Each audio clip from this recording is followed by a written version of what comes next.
కొన్ని వచనాలను మీతో నేను పంచుకోవాలని ఆశపడుతూ ఉన్నాను. ఏదేమైనా ఈరోజు ఈ రాత్రి వేళ సమయంలో మనం ఇలా కూర్చున్నామంటే అది కేవలం దేవుని యొక్క కృప. కాబట్టి ఈ యొక్క రాత్రి వేళ సమయంలో మనం ఈ రీతిగా లేఖన భాగంలోకి వెళుచూ ఉండగా ముందుగా చిన్న ప్రార్థన చేసుకొని మనం వాక్యంలోకి వెళ్దాం. హల్లెలూయా హల్లెలూయా. ప్రార్థన చేసుకుందాము. మహాపరిశుద్ధుడా, గనుడా, గొప్ప దేవుడా, స్తుతులకు పాత్రుడైన దేవా, మీకు వందనాలు.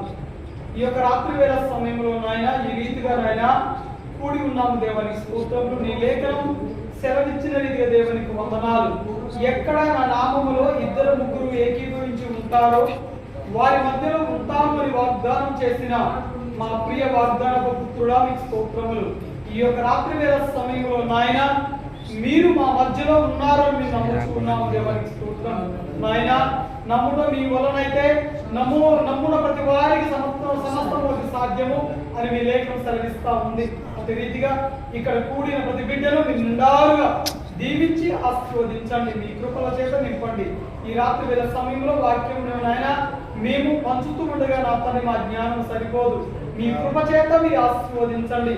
మీ జ్ఞానం చేత నాయన ఈ యొక్క వాక్యమును చెప్పడే గొప్ప భాగ్యము దయచేసి మహిమ పొందగలని యేసు నామమున అడిగి పెడుతున్నాం పరమ తండ్రి. ఆమేన్. హల్లెలూయా హల్లెలూయా. దేవుని యొక్క కృపను బట్టి మరి ఒకసారి మీ అందరికీ కూడా ప్రత్యేకమైన వందనాలు. నిజంగా దేవుడు చాలా గొప్పవారు. దానిని కొన్నిటి నాకు అవసరం త్వరగా అక్కడ తీసుకున్నాను. ఇగో నా ఫోన్ తీసుకో. సరే ఓకే. నేను లేవకూడదు పో, మళ్ళీ ఈడో రాదు. ఓకే. ఈ యొక్క రాత్రి వేళ సమయంలో నిజంగా కొన్ని ఒక విషయాలు మనం మాట్లాడుకుందాము.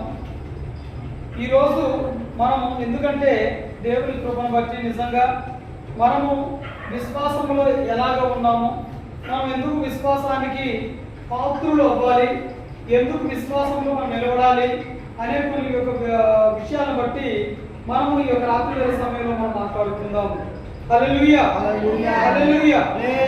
రాత్రి వేళ సమయంలో ఆదికాండము 28వ అధ్యాయము 10వ వచనం మనం చదువుకుందాము.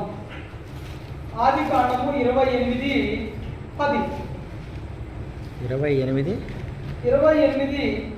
10వ వచనం మనం చదువుకుందాము. యాకోబు బెర్షెబా నుండి బయలుదేరి హారాను వైపు వెలుచు వెలుచు ఒక చోట చేరి